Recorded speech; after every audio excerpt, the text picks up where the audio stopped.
بسم الله الرحمن الرحيم. الحمد لله رب العالمين، والصلاة والسلام على خير خلق الله محمد وعلى آله وأصحابه الكرام وتابعيهم بإحسان إلى يوم الدين.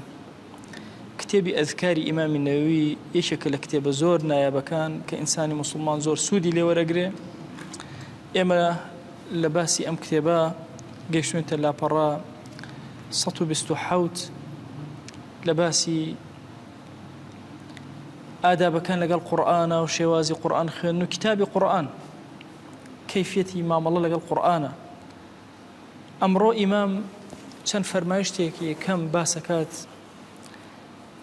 باسی ئەوەکە کە ئینسان ئەگەر تەعاهودی بوو لەگەڵ قورئان و ڕاهات لەگەڵ قورئان و فێری قورئان بوو، ئەبێ زۆر ئاگای لێبێ لە بیری نەچێتەوە.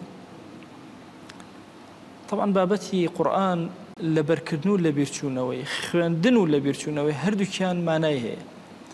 تەعاهود ئەوەیە کە ئینسان ئەوەندە قورئانی خوێندێتەوە کە کەلیمەیەکە خوێنێتەوە کەلیمەیەکی دوای ئەو خۆی ئەزانێت چییە، یان ئاەتێک خوێنێتەوە ئەزانێت ئاەتی دوای ئەو چییە، یان کەمێک لە ئاەتەکە ئەبینێت تا ئەخیر ئەڕوا. ئەمە ئەکاتە هەمووی تەعاهود. ئەنواعی زۆری تەعاهود هەیە کە ئینسان لەگەڵ خزمەتی قورئان و لە زۆر خوێندنی قورئانە بۆی دروست ئەبێ.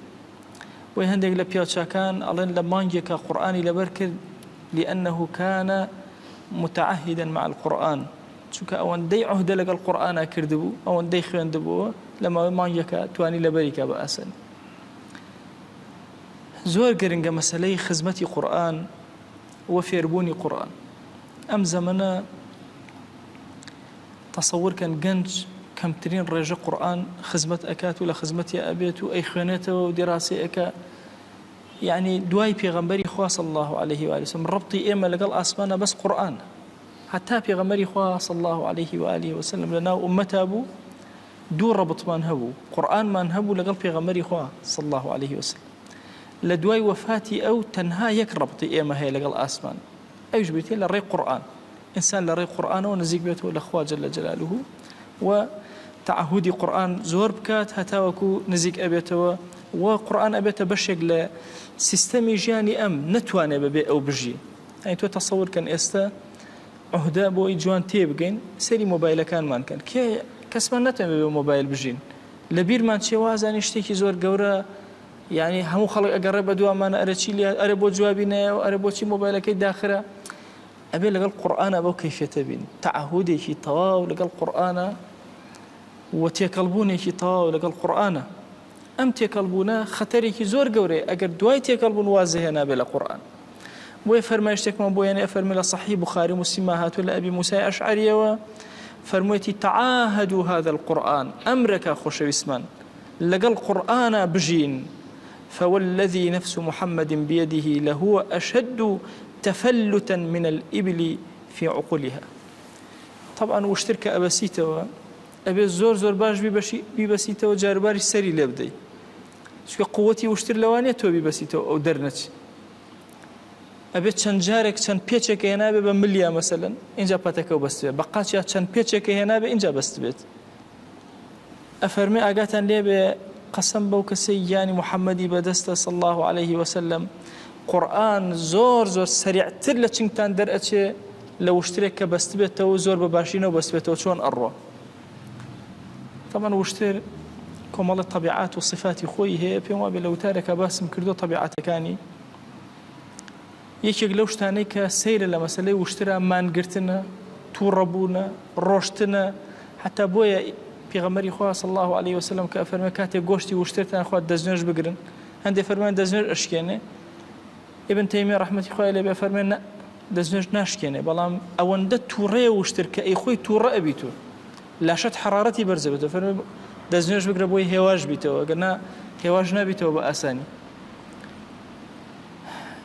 دەی وەرە هوشترێک بەم شێت ڕەنگیە نەت بەست بێتەوە، ئاوا بزانە چەند زوو ئەڕوا. پێغەمبەری خوا صلی الله عليه و آله وسلم ئەفەرمێ قورئان زۆر لەوە زیاتر ڕائەکات و ئەڕوات و لە دەست نامێنە و لە چنگ نامێنە. بۆیە ئەبێ زۆر ئاگەر لە خوێندنەوەی قورئان بێ، بەشی شەوت بەشی ڕۆژت تەعاهود کەی دەسی پێوە بگری، لەگەڵ یا خەریک بی لە یادی نەکەی، نەبادە لە دەست دەربچێ. فرماشتي كتير هلا صحيحين هاتوا لابن عمر وأفرمين بيغمريان صلى الله عليه وآله وسلم فرموي إنما مثل صاحب القرآن كمثل الإبل المعلقة فرموي شێوازی ئەو کەسێکەوە خاوەنی قورئان و قورئانی وەرگرتووە چ بە خوێندنەوە چ بە لەبەرکردن وەکو وشترێکی بەسراوە وایە ئین عاهەد عەلەیها ئەمسەکەها ئەگەر چەند جارێک بەس بێتەوە بە دەوریەکە و قایمی کردبێ و زوو ئاگای لێبێ ئەوە ئەتوانێ کۆنتڕۆڵی ئەکا وئین ئەطلەقەها ذهبت ئەگەر هاتوو هەر ئەوەندە بێت تۆزێک بەستوێتەوە و لێی گەڕابێ و نەچوو بێتەوە سەری ڕێک ئەویش ڕۆشتۆ بەجێ هێشت توونی بێ ئەڕوا برسی بوو گیای ئەو ناوە نەمایتر لێوێ نەماوە نایدۆزێتەوە. ئەفەرمێن لە ئەبوو داود و ترمیذی هاتووە لە ئەنەسی کوڕی مالیکەوە ڕەزا و ڕەحمەتی خوای لێبێ عەرزی ئەعمالی عەبدەکانم بۆ کرا. ئەفەرمێ عوریضت عەلەیە ئوجوور ئومەتی هەرچی ئەجر و پاداشتی ئومەتەی هەمووی پیشاندرا چەند گەورەیە. أفرمي حتى القذاة يخرجها الرجل من المسجد حتى وكو شتيكي زور بتشوك لسفرشي مزقود أبيني بحال شتيكي بتشوك هالي أقريتو أي بي لدرو فري أدي حتى أوشن بشان دراك أجري لسرور أقري وخيري لسرور أقري ويكي لخير زور قورا كان أو إنسان هاتا مزقود شتيكي بتشوكي بين لمزقود هالي أقري لقل خويا أبي بات الدرو كلا سنة فراموشا كان قهر مسلمان لا يخويا شتيكي بتشوك هالقري دائما مزقود ونظيفي وباكي أمنته. أفرمي أمام هموي عرس كرا ذنوب أمتكش جناه أمتكش هموي عرس كرا هموي بشان درا خرابترين جوري جناه فلم أرى ذنبا أعظم من سورة من القرآن أو آية أوتيها رجل ثم نسيها.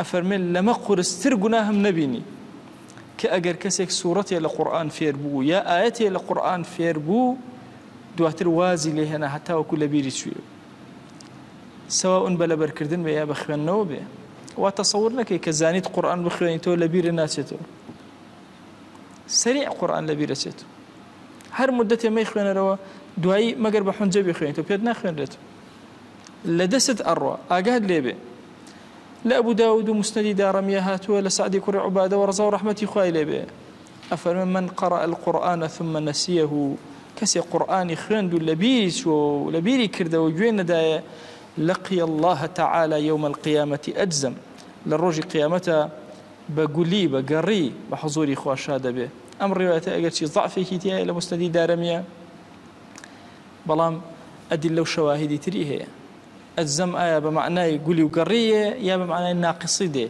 يعني بالنقصاني بحضوري خوا أجا ومشوهي بحضوري خوا جل جلاله أجت أم شوار فرماشتيك إمام باسي كرت بۆی ئاگامان لە خزمەتی قورئان بێ بیخوێنینەوە لە خزمەتیا بین دیراسەیکەین لەبەریکەین کەلیمەیەک لە قورئان گەورەیە تەسەور کە لەوە ئەچێ بڵێ قورئان چۆن لەبیرم ئەچێت یەکێک لە نیشانەکانی ئاخری زەمان ئەوەی ئینسانەکان کە خەوتن و هەستانەوە مصحەفەکانیان ئەکەنەوە ئایەتێکی تیان نەماوە سپی زیهنیان ئایەتێکی تیان نەماوە